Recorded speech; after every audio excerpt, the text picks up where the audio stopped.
Көзі көрмесе де көкірегі ояу қарағандылық Владимир Высочинский облыстағы жалғыз тифлопедагог. Ол зағип жандардың қоғамға бейімделуіне өз септігін тигізіп, білім нәрімен сусындатып жүр. Оқытушы болуына көзінің көрмеуі кедергі емес. Владимир Высочинскийдің кітапханада жұмыс істеп жүргеніне 9 жыл. Аптасына 6 күн таңғы 9-дан кешкі 5-ке дейін тынбай білім береді.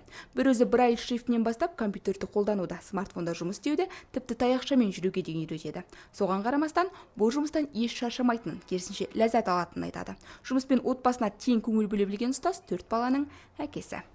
Знаете, для меня самый... Білесіздер, мен үшін ең керемет пікір бұл адамдардың, бұл менің қолымнан келеді дегенін есту. Болды, мен үшін басқа ештеңе керек емес. Ең бастысы мен үйреткен дүниелерді оқушыларым істей алса болғаны.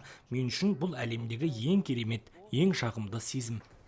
Сайра Қарбекованың Тифло орталыққа келіп жүргеніне 4 жыл. Осы мекеменің тұрақты оқырманы. Бірнеше жыл бұрын аяқ астынан ота үстелінде көз жанарынан айырылған. Дегенмен Владимирден үйренген дүниелерімнің арқасында өзімді ешкімнен кем сезінбеймін дейді ол. Мұғалім өте жақсы адам, өте жақсы, өзіміздің бауырымыздай болып кеткен, былай айтқанда, өте жақсы адам, ешқандай ұрсу дегенді, қатал ұстау дегенді білмейді, білмеген нәрсемізді қалай асықпай түсіндіреді. Енді біз өзіміз жасымызда келіп қалды, мысалы біреу кішкене ауыр сөйлеп қалса көтере алмай қаласың ғой, ондай емес, өте жақсы, былай айтқанда екінші үйім. Облыстағы жалғыз Тифло орталықта оқушылар Шахтинск, Теміртау, Абай қалаларынан арнайы қатынап оқиды. Көз нашар көретін жандарға арналған 4 оқу курсы бар. Бір үйірмені толықтай игеру үшін 3-6 ай уақыт кетеді. Яғни келушілер үзілмейді деуге де болады. Ол кісі өте білікті, білімді маман. Ол кісінің тұрақты оқырмандары өте көп. Ол кісі өз мамандығын сүйгеннен кейін әр оқырманға жеке-жеке телефонды құрылғыны қалай пайдалану керек, компьютерді қалай пайдалану керек, яғни көзі мүлдем көрмейтін жандар үшін ол кісі жандармен жұмыс істейді. Облыстағы жалғыз Тифло орталық осы мекемеде орналасқан. Қазір кітапхана 2000-ға жуық көруінде мүгедектігі бар оқырмандарды қамтып отыр.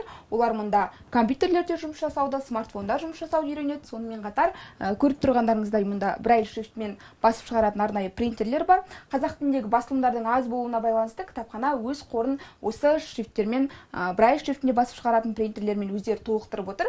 Қазірге дейін олар 65 басылым шығарып үлгерген. Оның 40-қа жуығы қазақ тіліндегі көркем әдебиеттер, жазушылар мен ақындардың кітаптары.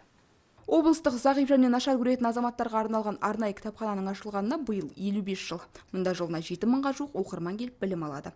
Орталық арнайы Брайль дисплейлері, оқу машинасы және Тифло плеерлермен жабдықталған. Ұжым болашақта жаңа технологиялар санын көбейтуді жоспарлап отыр. Нұрасима Хан, Арғын Әбдікәрім, Роман Копылов, Сарыарқа телеарнасы.